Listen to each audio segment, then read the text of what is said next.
चलिए अब हमारे साथ एलेक्सर इक्विटीज़ के डायरेक्टर दीपन मेहता जुड़े हैं, उनसे समझते हैं कि वो मार्केट को अब कैसे अप्रोच करेंगे। दीपन जी, good afternoon.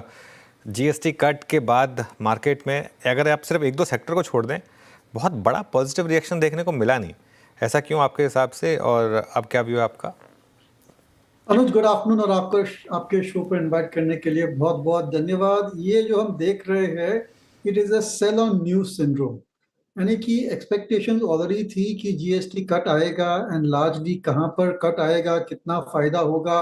The fact that GST rate would narrow down to just 2 from 4, ये भी सब मार्केट में जानकारी मिल गई थी। It has been discuss threadbare, इसलिए जब एक्चुअल न्यूज आता है तो कुछ खास असर इसका नहीं पड़ा है। बट ये लॉन्ग टर्म बहुत पॉजिटिव है बहुत सारी कंपनियों के लिए। एंड ये एक और गवर्नमेंट की तरफ से एक और प्रपोजल है, एक और स्टेप है to boost the corporate earnings. क्योंकि जो हमारा जो मार्केट है, it is stuck in a range, क्योंकि कॉर्पोरेट अर्निंग्स ग्रो नहीं हो रहे। और टैक्स कट, इंटरेस्ट कट और जीएसटी कट के बाद जरूर से लग रहा है कि इस फेस्टिव सीजन के बाद there will be a revival in earnings, and that can take the market back up to its old highs. Revival in earnings मतलब दीपन जी, अगर आप ये कह रहे हैं स्टेटमेंट, तो सबसे पहले रिवाइवल कहाँ देख रहे हैं आप? Good afternoon Virendra. सबसे पहले आई थिंक कंजम्पशन स्टॉक्स में। सो भी इंडिया का जो कंजम्पशन बास्केट है वो काफ़ी चेंज हो चुका है। पहले एफएमसीजी था 15-20 साल पहले, लेकिन अब जब हम कंजम्पशन की बारे में बात करते हैं तो इट इज़ रिटेल, जैसे कि अपैरल्स है, appliances, air conditioner, refrigerators, television sets, mobile phones etcetera. फिर उसके बाद आता है हॉस्पिटैलिटी, यानी कि hotels, QSR, travel and tourism, यानी कि इंडिगो, यानी कि इंटरग्रुप एविएशन, वहाँ पर आता है। And then hospitals, which are of course important from health care perspective. तो ये जो पूरा बास्केट है, वहाँ पर हमें अच्छी रिकवरी देखने को मिल सकती है। स्पेशली अगर रिटेल में देखेंगे तो ट्रेंड और डीमार्ट के अलावा बाकी जो अन्य स्टॉक्स है वहाँ पर व्यू हमारा पॉजिटिव है। जैसे कि low cost mid income retailers है जो टीयर 2 टीयर 3 में फोकस करते हैं, जैसे कि विशाल मेगा मार्ट है, V2 है, आई थिंक उनको बहुत अच्छा फायदा हुआ है इस पर्टिकुलर जीएसटी कट से। और कुछ स्पेशलिटी रिटेल कंपनीज भी है, जैसे कि बाटा है, मेट्रो ब्रांड्स है, I think they should also do very well, campus activewear है, so I think go fashions. तो मेरे ख्याल से सबसे ज्यादा benefit, best way to play would be through retail. लेकिन एक जो कंपनी है Bajaj finance, it is the all time winner, क्योंकि किधर भी आप खर्चा करते हैं, वेदर ऑन कार और on on buying an appliance, आपको लोन लगेगी, and that for the loan volume उनका बढ़ सकता है, जिसकी वजह से I think their prospects also look brighter. Having said that Virendra, ये सभी कंपनियां में हमारा इन्वेस्टमेंट है या हम करने वाले हैं, तो हमारा व्यू थोड़ा बायस हो सकता है। ओके, डिस्क्लेमर इनकी तरफ से। और रिटेल स्पेस बताया उन्होंने, बजाज फाइनेंस पर्टिकुलर काउंटर बताया जहां पर उनको भी फिलहाल एक पॉजिटिविटी नज़र आती है। Good afternoon sir. Auto space इसका जिक्र नहीं किया आपने, ऑटो स्पेस कैसा लग रहा है? हम देख रहे हैं कि जीएसटी रिफॉर्म के बाद शानदार चला ये स्पेस। इनफैक्ट आज भी देखिए तो सबसे ज़्यादा स्ट्रेंथ इसी में नज़र आ रही है। अगर यहाँ पर बेट लगाना है तो कौन सा स्टॉक होगा, कैसे सेग्रीगेट करेंगे, कैसे नेविगेट करेंगे इस स्पेस को? Good afternoon Shreya. देखिए, ऑटो सेक्टर ऑल्सो काफी बड़ा विनर है because of this GST cut, और स्पेशली जो एंट्री लेवल मॉडल्स है, वेदर इट इज 2 व्हीलर्स और 4 व्हीलर, वहां पर डेफिनेटली एक ट्रिगर बन सकता है। लेकिन we are more positive on Hero MotoCorp, क्योंकि ये एक कम्यूटर बाइक है, प्राइस सेंसिटिव सेक्शन पर वो फोकस करती है, पैन इंडिया प्रेजेंस है, और स्पेशली रूरल एरिया में उनकी काफी स्ट्रेंथ है। और मानसून अच्छा होने की वजह से, एक अच्छी वेडिंग सीजन होने की वजह से, और जीएसटी कट की वजह से, आई थिंक हीरो मोटोकॉर्प अपना थोड़ा लॉस्ट ग्राउंड जो मार्केट में दिखा है वो शायद रिकवर करेगा। वैल्यूएशन भी काफी रीजनेबल है। Maruti is good, but we prefer MNM to Maruti. जो वॉल्यूम्स आ रहे हैं वो काफी अच्छे आ रहे हैं। एमएनएम को भी काफी फायदा हुआ है फ्रॉम द जीएसटी कट। तो थोड़ा सिलेक्टिव रह के आई थिंक ऑटोमोबाइल्स में जरूर से इन्वेस्टर ओवरवेट रह सकते हैं। और हमारा all time favourite of course is Eicher motors. इतना खास इफेक्ट नहीं हुआ है as far as GST cut is concern, but फिर भी आई थिंक अंडरलाइन मोमेंटम काफी स्ट्रांग है। Again disclosures for all these 3 companies. ये दीपन जी, सीमेंट में भी बड़े मूव आए पोस्ट दैट जीएसटी रिडक्शन। आपका व्यू क्या है? मैंने सीमेंट तो अल्टीमेटली कंस्ट्रक्शन, रियल एस्टेट सब जगह जाना है, इंफ्रास्ट्रक्चर में जाना है। सीमेंट में आपका पिकिंग ऑर्डर क्या है, या फिर आपका जो सबसे फेवरेट स्टॉक है इस स्पेस में? देखिए, आई थिंक सीमेंट स्टॉक्स की जो प्रोस्पेक्ट्स रहते हैं द मोर लेस सिमिलर। सभी कंपनियां अच्छी करती है, सभी कंपनियां खराब करती है, depending upon the cycle of the cement. और ये जो जीएसटी कट आया है, definitely it is quite positive for cement companies also. लेकिन ज्यादातर सीमेंट का जो रहता है जीएसटी, उसकी क्रेडिट मिल जाती है टू द एंड कस्टमर। तो इतना ज्यादा फर्क नहीं पड़ता है in terms of triggering the demand. यानी कि ऐसा नहीं है कि दाम कम हो गए तो आप सीमेंट ज्यादा कंज्यूम करने वाले हैं। थोड़ा आपका कंस्ट्रक्शन कॉस्ट कम हो सकता है, specially in the unorganised sector, या जो खुद का कंस्ट्रक्शन कर रहे हैं, खुद का रेनोवेशन कर रहे हैं, तो थोड़ी उनके लिए कॉस्ट घट सकती है। But by and large I don't think it is impacted so much positively. लेकिन जो अंडरलाइंग सीमेंट की साइकिल है वो इम्प्रूव हो रही है, and I think we should see better volume, better prices as well.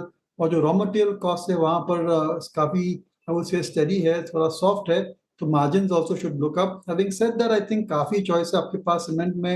I think you can go for the Adani group companies as well, Gujarat Ambuja, ACC, या फिर even the JK group company, JK cement and JK Lakshmi also look very positive to us. फिर से disclose करना चाहूंगा आप अभी। बिल्कुल। अच्छा दीपन जी, एचडीएफसी बैंक और आईसीआईसीआई बैंक चलने को तैयार नहीं, क्या हो रहा है यहाँ पर, और क्या आप बाइंग कर रहे हैं यहाँ पर इस समय? नहीं अनुज, आपने बहुत ही इंपॉर्टेंट क्वेश्चन पूछा। सोच रहे हैं कभी निकलना चाहिए यहाँ से। आई एम थिंकिंग, आज सुबह से मैं सोच रहा था, एक्चुअली आईटी शेयर आज काफी डाउन है, और हमने वो डिस्कशन भी किया था सॉफ्टवेयर पे आपके शो पे कि काफी मैच्योर इंडस्ट्री हो गई है। Something similar seems to be happening in banks as well Anuj. और हमें बहुत ही केयरफुल हो जाना चाहिए as far as banks are concern. एक पूरा रेड ओशन बन गया है, इतना कंपेरेटिव सेक्टर हो गया है। और पहले क्या था कि H D F C, ICICI were taking market share from PSU banks. वो सिचुएशन अभी है नहीं। पीएसयू बैंक भी काफी वाइब्रेंट हो गई है, they have become very active. उनकी balance sheet quality is equivalent of better to all these private sector banks also. उनकी टेक प्लेटफॉर्म, उनका सर्विस जो भी सर्विस लेवल्स है वो भी काफी इम्प्रूव हुआ है। इसलिए एक जो सोता हुआ जायंट था, that has now woken up last 2-3 years, वो पीएसयू बैंक्स। इसकी वजह से I think private sector banks के लिए बहुत खतरा है। और मैं कभी से सोच रहा हूँ कि when I should start to exit, क्योंकि ये आसान नहीं है। एचडीएफसी, आईसीआईसीआई, एक्सिस है, they have been great great wealth creators, और कई सारे पोर्टफोलियोज में उनका कोर होल्डिंग रहता है। But I think that the best times are behind them. और एक बार आपको बुलेट बाइट करके इनको थोड़े थोड़ा करके निकल जाना चाहिए। साइकिल जैसे इम्प्रूव होता है, प्राइसेस इम्प्रूव होते हैं, I think we must become underweight entire banking sector. अच्छा दीपन जी, अभी मेटल्स में जो मूव आया है because of that China factor, China slow down, और चाइना अगर अपने प्रोडक्शन पे थोड़ा सा अगर आप देखें ग्रिप कम करता है, आप फेरस नॉन फेरस को में, या फिर थोड़ा सा मैं इस पूरी बास्केट को और बढ़ा दूं तो पूरी कमोडिटीज़ में क्या चीज़ कर रहे हैं इस वक्त? इवन तो कुछ भी नहीं, एक्चुअली हमारी बास्केट इतनी पूरी हो गई है, रिटेल से capital goods, automobiles, other consumption oriented stocks, platform companies की इतनी सारी चॉइसेस है इस मार्केट में। और वीरेंद्र, काफी अच्छे लिस्टिंग्स भी हुए हैं of very very innovative businesses. तो हमारा focus is in new generation, new take platform companies, या फिर रिटेल कंपनीज है। और मेटल्स को हम इतना ध्यान से देख नहीं रहे हैं। Sure there could be trading rally, अगर आप साइकिल करेक्ट प्रिडिक्ट कर सकते हो, definitely you can have a trading rally in all of these stocks. लेकिन फिर निकलना मुश्किल हो जाता है कब साइकिल टर्न होता है। इसलिए हमारी राय में, अगर आप रिटेल इन्वेस्टर हो, लॉन्ग टर्म इन्वेस्टर हो, तो it's best to stay away from metal companies and other commodity companies as well. बहुत सारा चॉइस है आपके पास में। ओके दीपन जी, पॉसिबली एक आखिरी सवाल मेरी तरफ से। वैसे एफएमसीजी स्पेस को क्या हो गया सर? ये तो चलने को तैयार नहीं, जीएसटी कट के बावजूद आप देखें आज भी बिकवाली हावी होती नजर आ रही है। इनफैक्ट आपने कुछ पास्ट में स्टॉक्स बताए थे जो अभी भी अच्छा परफॉर्म कर रहे हैं, फॉर एग्जांपल वाडीलाल इंडस्ट्रीज। तो एफएमसीजी स्पेस को कैसे अप्रोच करें? बहुत ही सिलेक्टिव, लार्जली आपको जीरो वेट हो जाना चाहिए एफएमसीजी में, स्पेशली जो MNC जो बड़ी बड़ी FMCG कंपनियां हैं जैसे कि HUL, Nestle, Godrej consumer, Dabur, Colgate, यहाँ पर आपको खास रिटर्न मिलेंगे नहीं। You will get returns at best in line with the fixed deposit return on a long term basis, क्योंकि अंडरलाइन ग्रोथ खत्म हो गई है, उनके प्रोडक्ट्स काफी मैच्योर हो चुके हैं, volume growth is in 2 single digit. जी हाँ, एक अच्छा क्वार्टर आ सकता है, थोड़ा प्रीमियमाइजेशन का भी फायदा हो सकता है बिकॉज ऑफ GST कट, शायद 3-4 क्वार्टर अच्छे आ सकते हैं, बट ये अपनी अपॉर्चुनिटी है इन कंपनी से एग्जिट करने के लिए। The growth is completely gone और ये सेक्युलर डिक्लाइन है ग्रोथ रेट्स में, बिकॉज अगर GST कट भी करते तो you can not consume more soap और मोर डिटर्जेंट और मोर टूथपेस्ट और मोर शैम्पू फॉर दैट मैटर। उनका जो एक्सपेंशन था इनटू द रूरल एरियाज, वो पूरा एक्सपेंशन भी थोड़ा बहुत ज्यादातर खत्म हो चुका है। तो अभी तो सभी जगह पर मिल रहे हैं उनके प्रोडक्ट्स और काफी सेक्टर पूरा और कैटेगरी मैच्योर हो चुकी है, therefore you have to go very selective। तो FMCG में अगर आप कहेंगे तो अल्कोबेव जो सेक्टर है that is looking very interesting if you classified as FMCG, क्योंकि ये कंजम्पशन ही है। और यहाँ पर जो इंडियन FMCG कंपनियां हैं, I think they are doing exceptionally well पिछले कई क्वार्टर से, और आगे चलते मेरे ख्याल से because of this kind of demographics of the country, ये अल्कोबेव सेक्टर है that can do very well. और ऑफ कोर्स आइसक्रीम, जैसे कि वाडीलाल मैंने कहा, again disclosure we are invested in it, हमारा व्यू बायस हो सकता है।